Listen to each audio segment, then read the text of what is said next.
Hi, everyone. Welcome to the Privacy Podcast. So, I've been stumbling on some Reddit threads about privacy, and I found this one today that I thought was very entertaining. And it's a guy making an argument of why do people really care about privacy?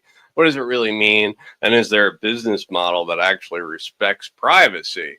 And they go into detail, and some of the comments are just really absurd, but I found this one really funny. The whole privacy thing is being pushed more and more by the likes of Google, Apple, and Meta, not because they care about protecting consumer data, but because it enables these big corporations to create walled gardens and make it harder for one another to compete. And then there's somebody that writes famously, GDPR was introduced by big media and only profits them. So yeah, I found that to be pretty entertaining, so I brought it up. Now here's this other thread that came up. This is under the privacy Reddit group, and they're asking about what do you think about these super apps. So we're seeing this trend, which I find very concerning because you see it intersect with crypto quite a bit. As a matter of fact, the Robinhood CEO keeps drumming this into people's heads.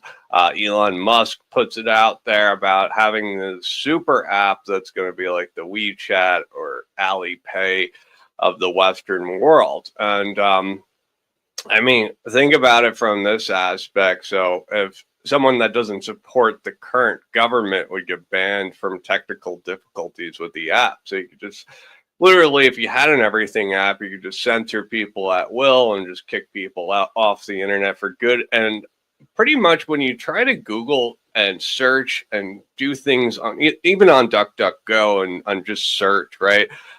It's very curated now. It's doesn't seem like the same internet that I remember growing up, where it had targeted key phrases that I would search for, and now everything seems curated, and there's this artificial synthetic feeling to every bit of search results, not to mention everything's blocked by paywalls, right? So the trends with these super apps are concerning, and you see a lot of the who's who of the technology world kind of pushing and promoting the narrative of super apps.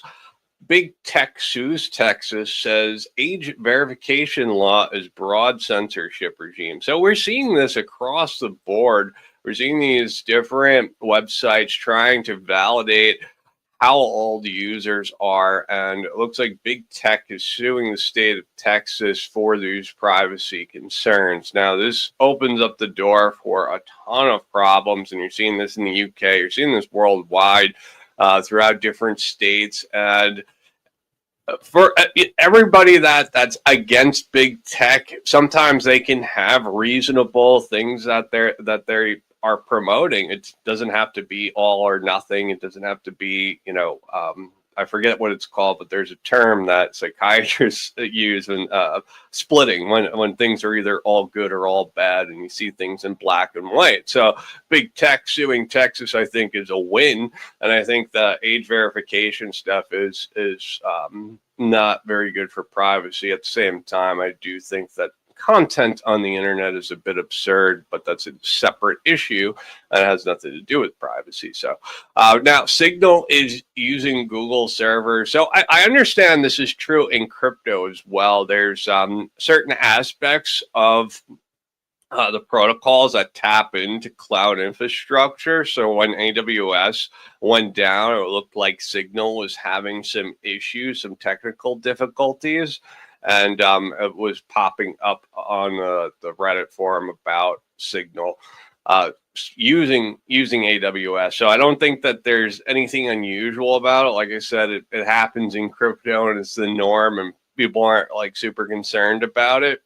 When somebody hears about it, it sounds damning, but I don't think it's as bad as people want to blur the lines. Now, if you're unfamiliar with Pegasus, this is really interesting. Pegasus was this Israeli spyware that was created, and pretty much you don't need to like click on anything. Somebody could just target your phone and have like a backdoor into everything on your phone, your contacts, make calls, go through all your files, pretty much do anything that they want to through this spyware. And as a matter of fact, now there's reports that the cartels have access to Pegasus. So, there's illicit, it's not just governments, which I would categorize in the same areas as everything else, but, criminal organizations are also using Pegasus to target, different, like for the cartels are targeting to try to find informants, things to that nature. So spies usually get targeted, but anybody can get targeted really, and all of your information can be leaked. So it's a huge cybersecurity breach. And the NSO was saying that it was unconstitutional to have a Pegasus backdoor into WhatsApp. So you can see behind the scenes is very much is a topic that's taking place. There is a narrative of pushing backdoor encryption, right? There needs to be backdoors into encryption. And we're seeing that narrative getting promoted and floated out there and pushed over and over again. So I found this to be very concerning, not to mention you intersect this with crypto as well as a super app, and the whole thing to me is very eerie. And it's very Orwellian, 1984. And now I was watching something with scams, with AI, people using AI for scams, right? So there's a lot of new scams that are coming out, and people are actually able to take people's voices and clone them using AIs, and Facebook is asking for its users to record video to verify that they are human. So, artificial intelligence has tremendous capabilities, but at the same time, it also has nefarious capabilities as well. So, where do you draw the lines, and what is acceptable from platforms as far as cybersecurity and authenticating things, and where is the line from privacy, right? Like where do we draw those lines, and how do you accommodate in a fair way that makes sense to everybody? And I think decentralization is the path forward to all of this. So a lot of the problems that you see, like X, for example, just spammed with nonsensical spam and scams and everything. I just had a text where it said, my Telegram account may be disabled due to alleged violations. Please log in within 6 hours to confirm your status. And it's clearly some scam link. So, and YouTube promotes a bunch of videos where people are saying that they're losing millions of dollars worth of crypto. So these problems can be solved with blockchain, and it's like stemming from the same areas, right? Like it's the problem and the solution is coming from the same place. So I think you're going to see a different, as a matter of fact, I've interviewed some platforms that were doing just this, where they were making sure that whatever was created by an AI had some type of metadata within the image or video, something to authenticate it. Same thing with a real camera, right? So the metadata would be a way to differentiate between what is real and what is fake in the digital world without, going through too much trouble. Here's another comment that I thought was pretty fitting, and this was about the super app. It said it would be a shame if somebody that don't support the current government would get banned with technical difficulties, which now that I say it out loud, I think I said it already. All right, so the next piece of information, Apple removes dating apps over privacy violation and user complaints. So apparently there's this new app called T, and there's like a one for, I think this one's for females to do to males, and there's vice versa. They have different ones. And basically everybody gets a profile, and people like rate their date with the person. If it's a person they should avoid, if it's a person they didn't like, and people like pretty much comment, and it's like bulletin boards of dates that they went on. So doxing. So people get doxed, and they got put on the internet, and people either upvote them or downvote them and say nasty things about them. I mean, I don't.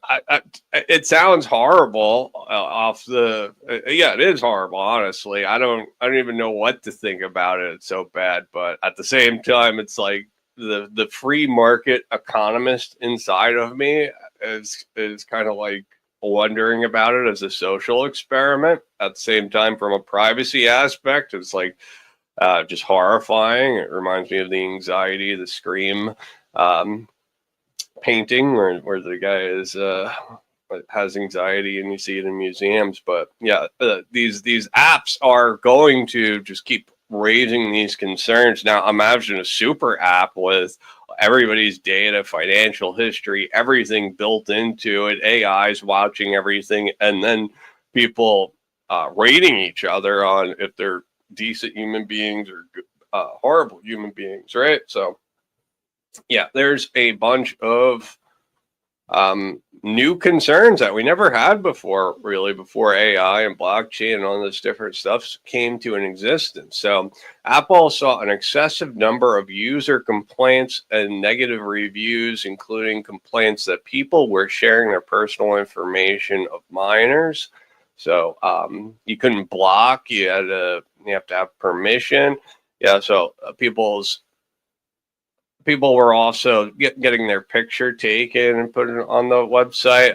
I saw there's like this famous financial advisor YouTuber I was listening to, and he was saying that it was on the app, and people were like downvoting him as well. So I'm wondering where all of this goes. It can't be anywhere good. And then you have to ask yourself, like, artificial intelligence uses a tremendous amount of resources, and you really have to wonder, is this like a good use of resources? All of this technology that we're seeing, all the use cases that we're seeing, are we mismanaging the resources that we're allocating towards technology? All right, so a $60 mod to Meta's Ray-Bans disables its privacy protecting recording feature. So you're going to see neurotech and like the Google Vision and Meta Vision, all these different, all these new technologies are emerging that are also going to have privacy concerns as well. So this is just an example of that. So I wanted to put that out there as well. Now let's switch it over to some of the things that have happened. Well, this one we've been talking about quite a bit. So the license plate readers, right? So law enforcement also leveraging these different AI technologies in ways that you just are you would never be able to foresee something like this happening. So they're analyzing traffic patterns. They're able to figure out people that are smuggling stuff, but also just think about if you're let's just say you speed, for instance. Like if they're able to take pictures every, couple of miles down the road and figure out how fast everybody's going and then give you tickets and retroactively give you tickets. And I don't know, to me, these privacy concerns with flock safety are legitimate concerns, and I don't think people are taking these quite seriously. And I don't think people are aware of these concerns. Honestly, it's like above a lot of people's I want to say it in a polite way, but I don't think a lot of people care about things like this. I think people care about basic just needs, right? Just pleasure responses. Well, if you're tuning into this, we're concerned about stuff like this because we see where all of this is headed. The data is in the cloud, and all these systems are interconnected. So, and we have to be vigilant. So imagine having this type of system and all of these cameras and not even the Ring door cameras, the license plate readers, red light cameras everywhere, interconnected. AI's watching everything, and that is where we're headed, and that is really the problem that's gonna emerge. And this is also where blockchain has advantages, right? So with the XX network and CMIX technology. You can remove metadata. You can do a lot of great things using the technology. And this is how privacy. Sorry, there's a technical glitch, but anyway, I wanted to finish up with talking about some of the quantum chips as well as AMD's stock. So there's a report that IBM can use AMD's chips for quantum computing and error correcting. So for a while, NVIDIA was the stock of choice for Wall Street because the NVIDIA chips were being used for artificial intelligence and there was demand that exceeded the supply. And now with quantum, it looks like AMD's chips was a better fit for it. So it looks like there's specific niches that some of these chips are better for, and AMD is looking like it's going to be a better fit for quantum, and you can see large scale fault tolerant quantum computers by 2029, which by the way, the quantumdoomclock.com, if you check that out, you can see that by 2020 there's an accurate prediction of when Q Day is going to happen, and this is the threat of quantum computers. Also, a lot of the quantum computing stocks dumped because of Willow. Google launched Willow, and they brought the error correcting down really, really low, and it dropped a bunch of the quantum computing stocks. And it came out that the White House was going to buy quantum computing stocks, and then it came out that they weren't, and then it came out that they were. This whole taking equity stakes in quantum computing firms. So you're seeing like a lot of centrally planned stuff happening within the economy, which I find ironic, especially when everybody is pro-capitalism, but we're pro-centrally planned economy. Well, whatever, it is what it is. And these quantum computing stocks seem to be the focus of Wall Street as of late. And I mean, that's just going to keep accelerating. If you think about the White House already has invested in quantum computing. So the CHIPS Act under the Biden administration was an investment in quantum computing. So if they further that and extrapolate it further and start adding millions of dollars into individual stocks, think about how fast this accelerates at that point, right? And then that's when Q Day gets closer and closer, and you can see that it's kind of like a sci-fi plot. Now, with anything on XX Messenger, Haven, anything that is hashes, that is already quantum resistant. Those are not going to be, you can't decrypt it using a quantum computer. What could happen is consensus could get decrypted to a certain degree, right? So if people have their private keys, the quantum computer can take the private key and decrypt it, and the public key rather to get the private key, right? So vice versa, what I wanted to say. So everything that is hashes that is sent over XX Messenger, over Haven, or the metadata is removed, everything is quantum resistant. Also with QUIP, QUIP, if you use QUIP.locker, you can connect and make these different lockers that are quantum resistant today. So be sure to check out both. And I believe the airdrop's over with QUIP, but it'd be worth looking into to see if you were eligible for the airdrop if you were. So hopefully you guys found this enjoyable. I enjoy doing these and learning more and more about what is happening in the world of privacy. And I found Reddit to be quite the resource as well. So hopefully you guys found this enjoyable. Thanks for watching.